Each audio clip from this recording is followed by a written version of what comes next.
This week, the Minister of Finance launched the Emergency Income Grant, whose first beneficiaries include those who have lost an income in the informal sector. Joining me via Skype is the Ministry's spokesperson, Tonateni Shidhudhu. Good evening, Tonateni, and welcome. Thank you so much for joining us. Tonateni, can you tell us how many applications have been received thus far? Good evening, Rocher, and thank you for having me. I would like just to start by assuring the nation, especially the qualifying applicants for the emergency income grant, that the process is now going well. We had a huge backlog from the beginning due to the congestions in the system. There was an influx of applications coming in at the same time, but our suppliers, MobiPay and MTC, managed to resolve the matter, and the system has now improved, and we are able to respond to many applications and in one go.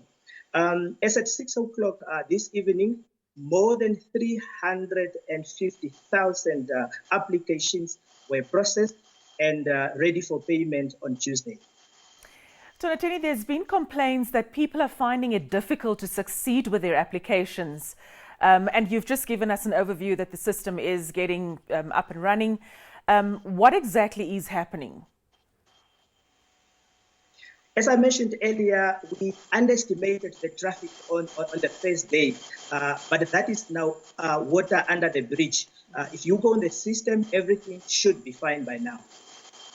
Now, the application process, as we speak, the instructions are in English.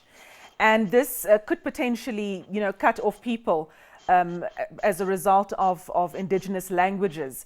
Any chance the ministry looking at translating these into indigenous languages? Yes, indeed, the SMS instructions are only provided in English, but are written in basic language for easy understanding.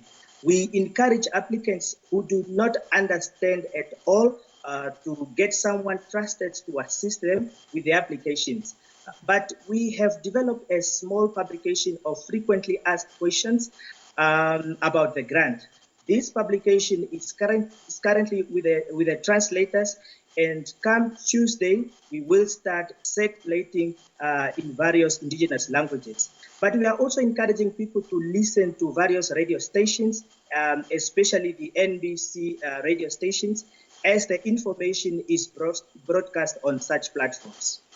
Now, the deadline for application to benefit is the 30th of this month. With all the challenges experienced, are you perhaps looking at extending the cutoff date? Currently, the deadline is 30th April at 11 o'clock. We have not yet discussed the possibility of extension. I think it's still early, and we have enough time. And if the system is going smoothly, I don't see why there will be a need to extend the deadline. Tonateni, another question from the public is whether those who have lost an income but receiving grant on behalf of a family member or of own children do qualify to benefit. This question has been coming up so many times indeed, and I just want to clarify that we discussed this matter today, and I want to inform the public that people that are receiving social grants on behalf of others, such as vulnerable children and other relatives, do not qualify for the emergency income grant. The emergency income grant system does not allow for double benefits for any person whose ID number is registered for any sort of social grant.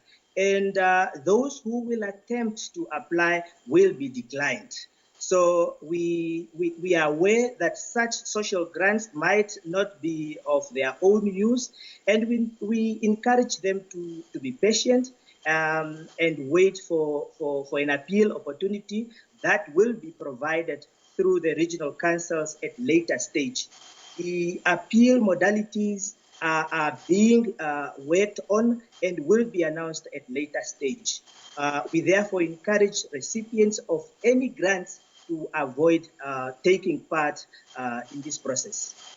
Tonateni, we'd like to thank you so much for joining us, and we wish you all the best. Thank you for having me. And that was Ministry of Finance spokesperson Tonateni Shidhudhu, who was explaining to us the emergency income grant. Officially, it is the holidays, and Easter Sunday would normally see Christians countrywide attend church services and large family gatherings.